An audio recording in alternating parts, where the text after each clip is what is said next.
అతి వేగంగా అజాగ్రత్తగా లారీని నడపడమే కాకుండా ప్రశ్నించిన ఒక వ్యక్తిని లారీతో ఢీకొట్టి పరారైన కేసులో ఇద్దరు నిందితులను అరెస్ట్ చేసినట్లు రామాయంపేట సర్కిల్ ఇన్స్పెక్టర్ వెంకటరాజా గౌడ్ తెలిపారు. నార్సింగి మండలం వల్లూరు శివారులో మధ్యాహ్నం నార్సింగి నుండి హైదరాబాద్ వెళ్తున్న కారును అతివేగంగా నిర్లక్ష్యంగా డ్రైవింగ్ చేసుకుంటూ వచ్చిన రాజస్థాన్ కు చెందిన లారీ డ్రైవర్ కారును ఢీకొట్టి పరారీ అవుతుండగా గల్వ సత్యరెడ్డి అనే వ్యక్తి స్పందించి లారీని ప్రశ్నించేందుకు యత్నించగా ఒకసారిగా అతని పైకి లారీ ఎక్కించి పరారయ్యాడు. ఈ ఘటనలో సత్యరెడ్డి అక్కడికక్కడే మృతి చెందగా మృతుడి బంధువుల ఫిర్యాదు మేరకు నార్సింగి ఎస్ఐ సృజన కేసు నమోదు చేసుకుని దర్యాప్తు ప్రారంభించారు.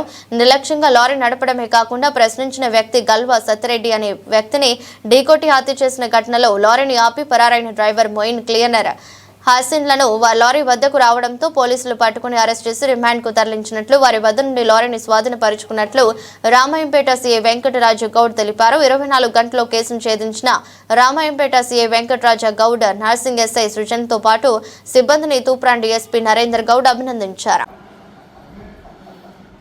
నిన్నటి రోజున మాకు ఒక కంప్లైంట్ వచ్చింది. దాంట్లో కంప్లైంట్ పేరు వచ్చేసి గల్వ వెంకటరెడ్డి గారు వాళ్ళ కుటుంబ సభ్యులతో పాటు అనగా వాళ్ళ బ్రదర్ సత్యరెడ్డి మరియు వాళ్ళ అక్క బావతో పాటు బిక్నూర్ మండలం తిప్పాపూర్లో వాళ్ళ బంధువుల ఫ్యూనరల్స్కి అటెండ్ అయ్యి తిరిగి హైదరాబాద్కి వెళ్తుండగా మార్గ మధ్యంలో వల్లూరు గ్రామ శివారులో నేషనల్ హైవే 44 పైన లారీ డ్రైవర్ ఈ నేరంలో నిందితుడైనటువంటి లారీ డ్రైవర్ వీళ్ళ కారుకు హిట్ ఇవ్వడం జరిగింది. రైట్ సైడ్ కారుకి డ్యామేజ్ కాగా వెంకటరెడ్డి గారు లారీని ఆపడానికి ప్రయత్నం చేసినారు. కానీ ఆపకుండా అట్లే వెళ్ళిపోతుంటే లారీని చేజ్ చేసి వల్లూరు గ్రామం దాటిన తర్వాత ఒక 300 మీటర్లు పోయిన తర్వాత లారీ ముందుకెళ్ళి కారును పెట్టి లారీని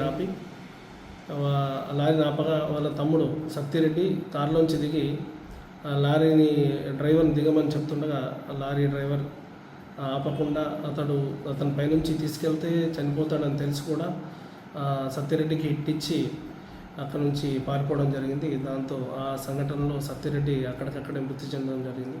దీని విషయంలో కేసు రిజిస్టర్ చేసి ఇన్వెస్టిగేషన్ చేయడం జరిగింది. ఈ ఇన్వెస్టిగేషన్లో భాగంగా ఈరోజు లారీని పట్టుకోవడం జరిగింది. అదేవిధంగా లారీ డ్రైవర్ మరియు క్లీనర్ని కూడా అదుపులోకి తీసుకొని ఈరోజు రిమాండ్కు తరలించడం జరుగుతుంది. కేసులో భాగంగా లారీని కూడా సీజ్ చేసి కోర్టులో డిపాజిట్ చేయడం జరుగుతుంది.